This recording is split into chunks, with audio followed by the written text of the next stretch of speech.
All right, so the base is e. It has a numerical value, but you're still going to follow the rules for exponents. So e to the fourth times e to the second is really e to the sixth. And just keep it as a base of e. You don't have to do any other simplification. If I give you 12 e to the 4 over 4 e to the third, it would be 3 e to the first, or just 3e. If I give you 5e to the negative 3x to the second, well, that's going to be 25e to the negative 6x. So it's 25 over e to the 6x.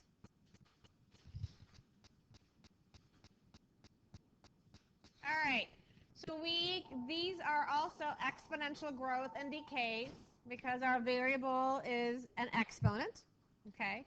But the decay or the growth is determined in this case by the sign of your exponent.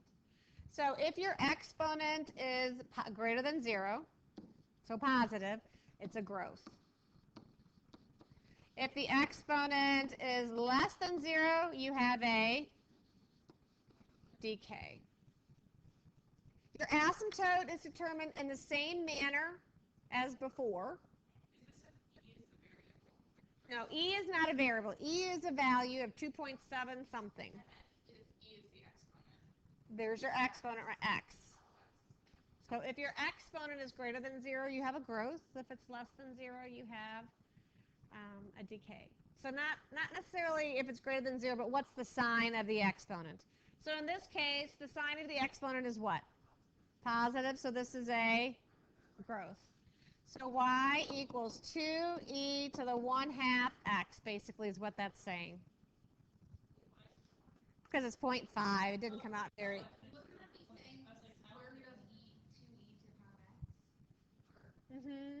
Square root of... Okay. All right, so let's graph that. So we want to do a little chart. Okay? And we have this little +0 going out here, don't we? And you need your calculator. Yes, because you don't know what E is. E is on your calculator.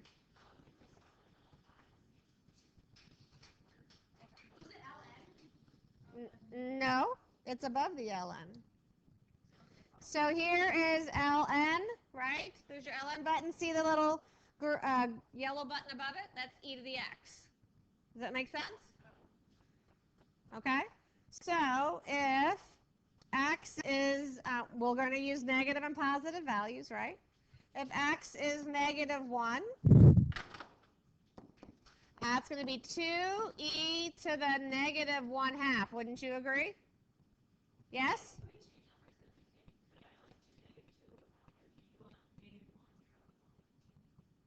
Oh, sure. You can use any values of negative or positive. So you're going to go 2, and then you're going to go second ln, and then you're going to put -0.5. Close your parenthesis. And your value is about 1.2. And then if we use 0, this is just going to be what? 2e to the 0. Anything to the 0 power is 1, so this value is just 2. 2. 0 is 1. Okay? So I use 1, then that's going to be 2e to the +1/2, yes, which is 3 point. And remember, this exponent was positive. Is this supposed to be a growth or a decay problem? It's a growth. And look at our y values. Are our y values getting bigger or smaller? Okay. So we're doing this right. So if I ask you to graph it, so the domain is x is an element of the reals, and your range is that y is greater than, right? Because it's whatever we're adding. That rule follows the same between yesterday's lesson and today's. All right. And so if we were to graph this, we've got a dotted line at 0. on the y-axis. At negative 1, we're at 1.2. At 0, we're at 2. And at 1, we're at 3.3. And so it absolutely is a growth function. It just has a different base. Does that make sense? Okay. The next one, I'll have to write it on a separate page because I ran out of room. So what does it say? Y equals? So we know that, is this a growth or a decay? It's a decay because of this. So we know this is going to be a slope coming down, correct, toward the asymptote? No, so don't get the rules mixed up. Okay, so yesterday I would give you y equals 3 and then 1/2 to the x. This, we're looking at our base. Our base determines if we have a growth or a decay. This would be a decay. This is a growth. You're looking in different spots for this information. Okay? When we're dealing with e's, we're looking at our exponent. Is that exponent positive or negative? That's why I said over here, if your exponent is greater, you have a growth, and if it's negative, you have a decay. That's why I gave you that statement. So you're looking at different places. Okay? So back to this problem. Is this a growth or a decay? It's a decay. Our domain will always be x as an element of the reals, and y in this case is greater than 1. What would make it less than? What would we need to have in this problem? A negative sign out in front, right? This negative sign flips it over the asymptote. So you got to really keep them separated. So whether or not this is positive or negative determines if I'm above or below my asymptote, which then tells me if I'm greater than or less than that value. Yes. So here I look for it. So what's similar, Rachel, is the sign. If this is out here, positive or negative, I'm above or below. Same for any of these. Okay? This still defines my range. My domain will still always be the set of reals. Okay? All right. So let's do our little XY chart. I know that if x is negative 1, was this just equal to 1/2 x? Yes. All right. So if x is negative 1, 0, and positive 1, this is 1/2 e to the first. This is just going to be 1/2. Oh, thanks. Plus 1. Plus 1. And this is 1/2 e to the negative 1 plus 1. So what is this value here? What's 1/2 e plus 1?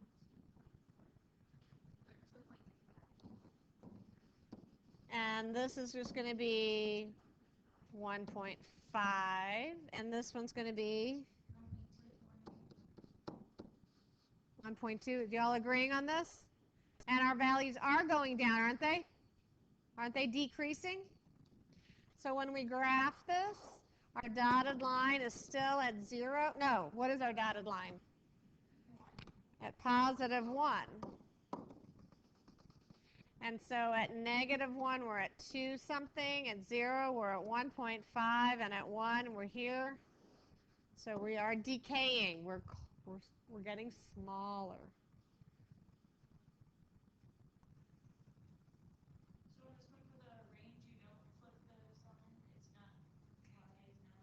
No, because I'm still above. Remember, I'm above my asymptote.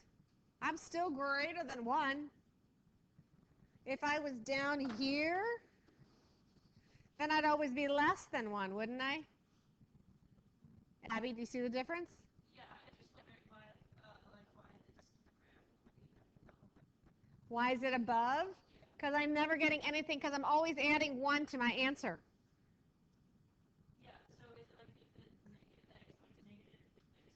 No, what has to be negative is the sign out in front.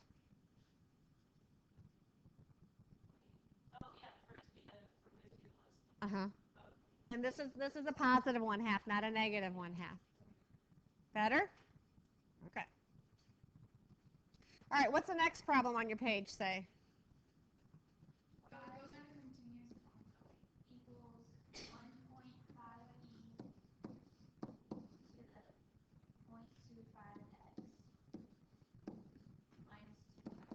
Minus 2.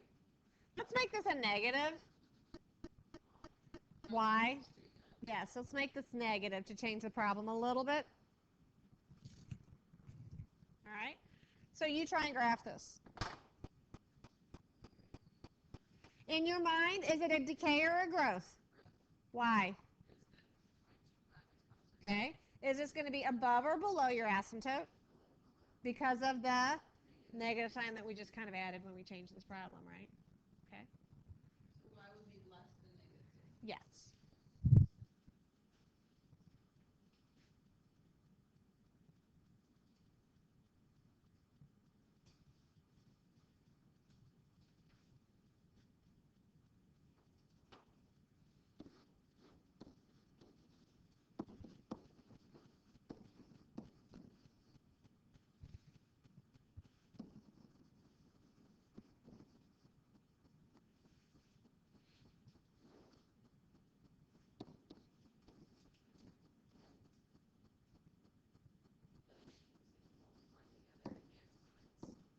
Yes.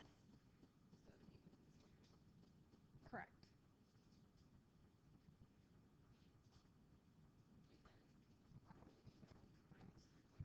Because I got this -2 hanging out there, don't forget.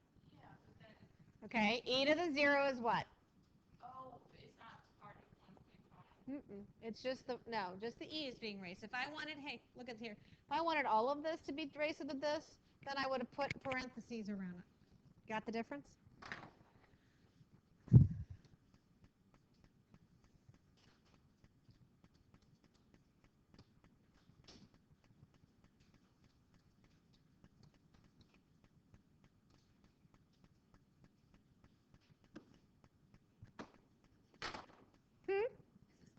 I think it's a growth. But it's underneath. It's underneath, so it'll look funny. But isn't the number small? Okay. That's for different problems.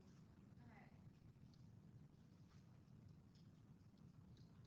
Hold on, let me finish this chart, okay, Pooja?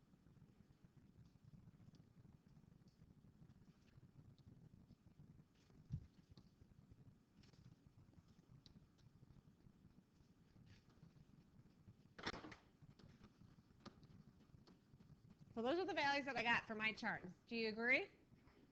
Wait. So, all right, let's see. -1.5 second e to the -0.25. And then -2. -3.17? Sorry.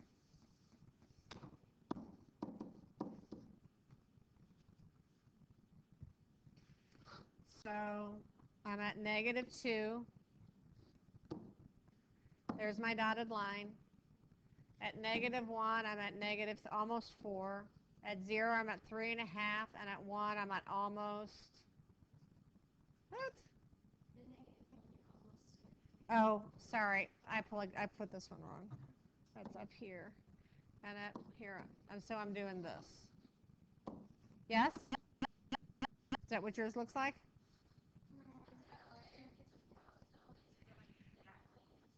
It's a growth because of our exponent. But the graph is flipped. So kind of think about it. Flip it back up. If I were to flip it over this, wouldn't it be doing something like this? If you just kind of reflected it over that asymptote? Isn't it truly a growth if you reflect it? It's a growth. I said, if you reflect it, this graph over the asymptote, doesn't it look like a growth? Growth gets bigger, Pooja. Okay, you're getting your rules mixed up. Is your exponent positive or negative? That's the rule for E. So if it's positive, it's a growth, correct? And if it's negative, it's a decay. And on your other problems, if our base is less than 1, it's a decay, and if it's greater than 1, it's a growth. So you might want to write those all down in one spot so you don't get confused. Okay, let's look at the rest of this problem.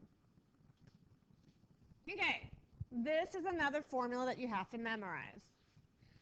A equals P to the RT. P is your principal, R is your rate, T is your time. Principal means what you start with. PE to RT, yes. Okay? And this has to do with compound continuously. So whenever you see the word compounded continuously, now quarterly, you use this formula right here. If I see compounded quarterly or semi-annually or daily, that's the formula that I use. But if I see compounded continuously, this is the formula that I go to. Do you understand the difference? You got to read the problem, okay?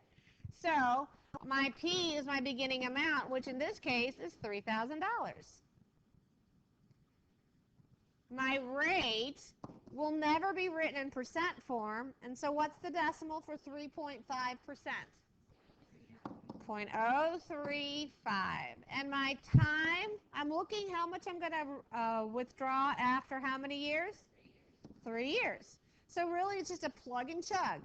That means my amount is equal to $3,000 E to the 0.035 times 3. Does that make sense? So $3,000 second E to the what is it? 035 times 3. Close your parenthesis. And so what you end up with is $3,032.13. So if I said what was the interest made, what would your interest be? $332.13, because that's the amount above the $3,000 that I initially invested.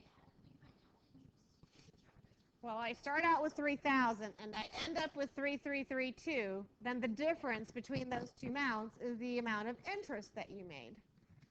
Yes. Well, that means you're losing money, so that would be like the stock market crashed. And while you invested it at a certain amount, it is now less than what you bought it at. Okay? How are we doing? Are we okay on this now? Well, some of it, yeah.